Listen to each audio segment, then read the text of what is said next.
Hello friends, मैं हूं सी दिनेश और स्वागत है आपका मेरे चैनल पर। मार्केट में आज भी गिरावट जारी है।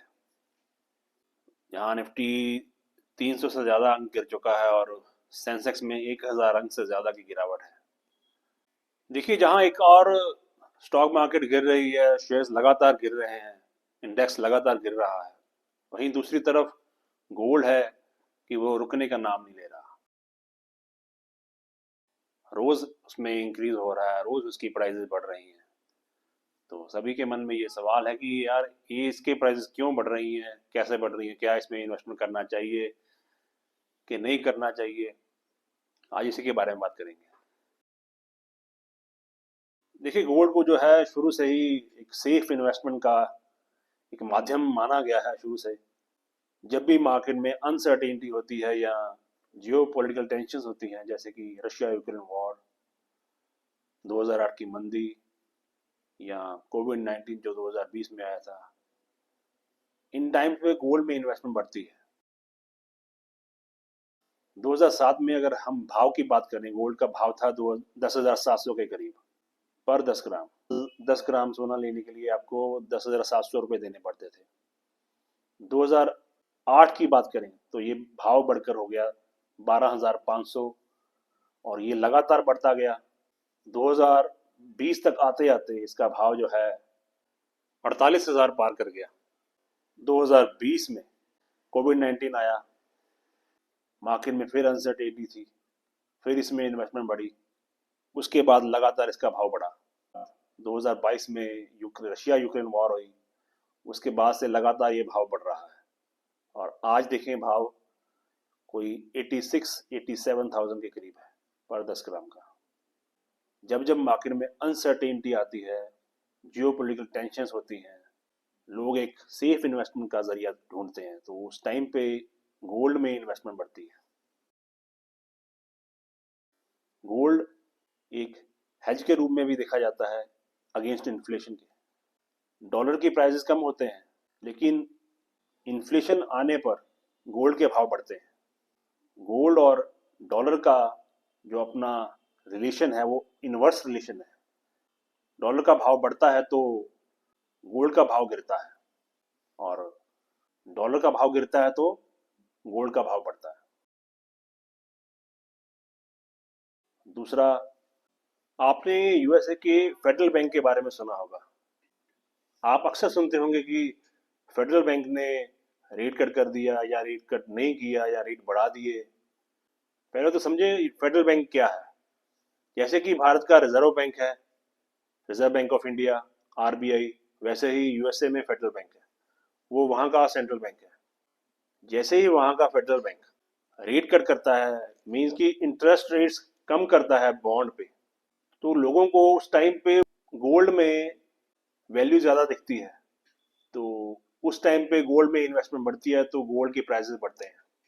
और जिस टाइम पे federal bank interest rate increase करता है तो लोगों को बॉन्ड्स में ज़्यादा झील दिखती है या रिटर्न ज़्यादा दिखती है बॉन्ड्स में बजाय कि गोल्ड में, तो उस टाइम पे गोल्ड की वैल्यूज कम होती है। इस तरह से फेडरल बैंक जो है गोल्ड की प्राइसेस को कंट्रोल करता है। गोल्ड को यूएस डॉलर में प्राइस किया जाता है। जैसे ही इन्फ्लेशन यूएस डॉलर को वीकन करता है, वैसे वैसे गोल्ड के प्राइसेस बढ़ते हैं। गोल्ड जो है एक नॉन यील्डिंग एसेट है। ये आपको किसी भी तरह का कोई डिविडेंड नहीं देता, कोई इंटरेस्ट नहीं देता।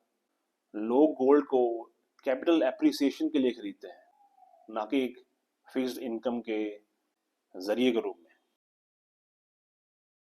किसी भी देश के सेंट्रल बैंक द्वारा जब गोल्ड खरीदा या बेचा जाता है, उसका भी असर उसकी प्राइस पे पड़ता है।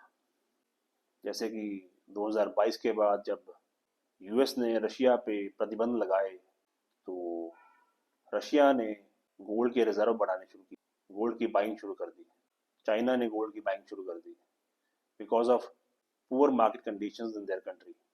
उसके बाद गोल्ड की प्राइसेस में इजाफा देखा गया। ये तो थी गोल्ड की प्राइसेस की मूवमेंट के बारे में कुछ बातें, लेकिन अब हम बात करेंगे कि कैसे हम इन्वेस्ट कर सकते हैं गोल्ड में। और कहाँ कहाँ इन्वेस्ट कर सकते हैं। आप गोल्ड में फिजिकल फॉर्म में इन्वेस्ट कर सकते हैं, बुलियन ले सकते हैं, ज्वेलरी ले सकते हैं, और आप गोल्ड को पेपर फॉर्म में भी बाय करके रख सकते हैं, जैसे कि गोल्ड ईटीएफ में इन्वेस्टमेंट करके, गोल्ड माइनिंग स्टॉक्स। तो इनमें बेस्ट क्या है? देखिए, अगर आप फिजिकल फॉर्म में गोल्ड में इन्वेस्ट करते हैं तो आपको जीएसटी देना पड़ता है, labour charges, polish charges India में, और जब आप बेचते हो तो उस टाइम पे आपको कैपिटल गेन लगता है, चाहे वो शॉर्ट टर्म कैपिटल गेन हो या लॉन्ग टर्म कैपिटल गेन हो। इट डिपेंड्स अपॉन कितने टाइम के लिए आपने इसको होल्ड करके रखा और कब बेचा। देखिए, अगर आप पेपर फॉर्म में गोल्ड में इन्वेस्ट करते हो तो आपको ना तो लेबर चार्जेस लगते हैं, ना पॉलिश लगती है, और ना जीएसटी लगता है। तो ये एक किफ़ायती ज़रिया है इन्वेस्टमेंट का, लेकिन इसमें रिस्क भी है। मान लीजिए कि वो कंपनी जो आपको ईटीएफ दे रही है वो किसी भी तरह का कोई फ्रॉड कर दे, भाग जाए, देखिए रिस्क तो है उसमें। रिस्क क्या क्या है गोल्ड में इन्वेस्ट करने के? देखिए, रिस्क तो है, सभी जगह रिस्क होता ही है, जहाँ इन्वेस्टमेंट होगी वहाँ रिस्क होगा ही। पहला तो प्राइस वॉलेटिलिटी, प्राइस फ्लक्चुएट करता है इसका, तो वो रिस्क हो गया। दूसरा अपॉर्चुनिटी कॉस्ट, अगर आप गोल्ड में इन्वेस्ट करके रखते हो तो आपको वो अपॉर्चुनिटी कॉस्ट आप फोरगोन करते हो।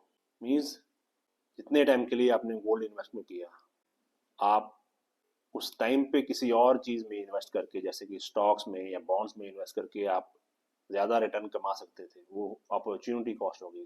गवर्नमेंट रेगुलेशंस, टैक्सेस, या गवर्नमेंट ने कोई रेस्ट्रिक्शंस लगा दी, counterparty default in case of ETFs and digital gold.